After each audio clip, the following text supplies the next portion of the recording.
Fed to cut rates 3 times this year. That's what we're going to cover in this monthly market report. This is for you if you are a real estate agent, a financial advisor, or an attorney interested in market data to help you advise a client, or perhaps you are that potential buyer or seller looking for some direction.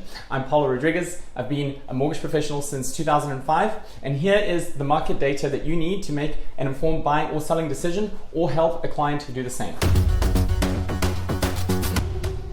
Normally, I try not to talk too in-depth about mortgage rates because despite the fact that it may be very interesting to me, I'm well aware that it can be as exciting for others as watching paint dry or eating a cold hard piece of toast. However, what's been happening lately with rates is far from boring, and all of this comes off the heels of the Fed meeting that happened on July 31st, where they decided to maintain the target rate for the Fed funds rate where it has been, which is for our purposes 5.5%. Now, that is not the mortgage rate. It would be very nice if it was. That's the Fed funds rate, and it directly impacts your short-term interest rate products like credit cards and equity lines of credit, but it indirectly impacts our mortgage rates, which are longer-term interest rate products. If the Fed was to decide to drop rates, and I believe that they will at the September meeting, mortgage rates will go lower, but not because the Fed cut their rate, but because that would be an indication to the market that inflation is under control and is receding. The chief economist at Moody's said this: "The Federal Reserve stuck to the script, holding monetary policy unchanged, but strongly suggested a rate cut is likely in September. The inflation data must cooperate for the Fed to follow through. But all indications are that it will, and global investors are cheered by this. Stocks are up and a lot of bond yields are down, as they should be. The economy is set to soft land." Now, I'm not 100% sold on the soft landing part. I have my doubts about that, but hopefully those doubts are wrong. We'll have to see how it all plays out. The chief economist at Freddie Mac said this: "Mortgage rates declined to their lowest level since February. Expectations of a Fed rate cut coupled with signs of cooling inflation bode well for the market. But apprehension and consumer confidence may prevent an immediate uptick in home sales as affordability challenges remain top of mind. Despite this, a recent moderation in home price growth, increases in housing inventory are a welcome sign for potential home buyers." So no doubt we want to see rates come down. They're coming down in part by the Fed's action. The other piece is unemployment, which weighs into it as well. One thing that caused a lot of positive movement in rates was that on the July 31st meeting, when the Fed issued their policy statement, they explicitly stated that they're watching unemployment numbers very closely and that this would influence their next rate decision. Well, only 2 days later, we got a surprisingly bad employment number, which confirmed to the market that a September rate cut is on the cards.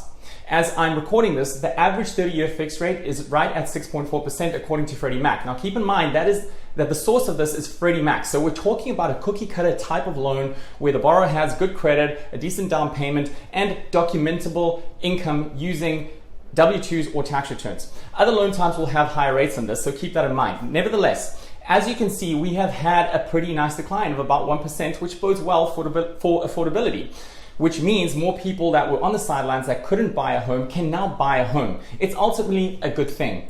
Here's an example. If you go back to January 2024 and you were to borrow $500,000 in April, the mortgage payment would have been just over $3,500. Well, today, $500,000 borrowed at 6.4% on the average 30-year fixed is a little over $3,100. In other words, a savings of $357 per month.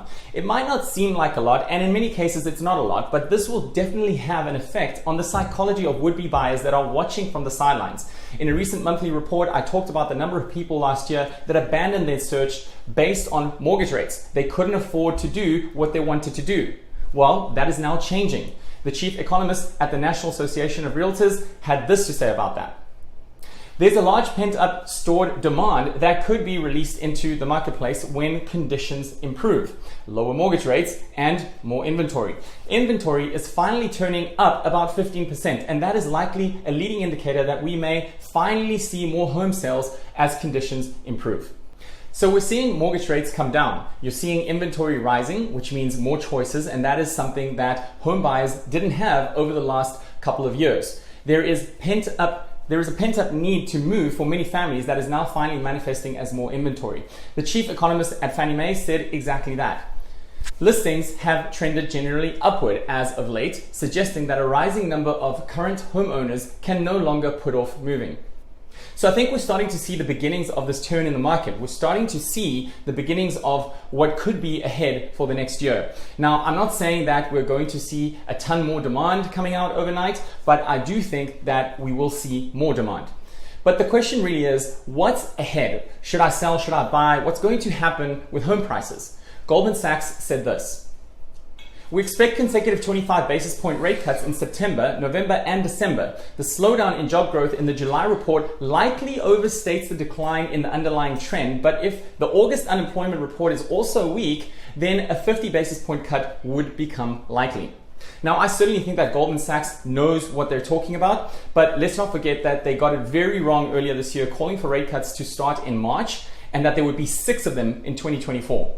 Forecasting is a very difficult thing to do, and they're only human, but let's see how their latest prediction plays out.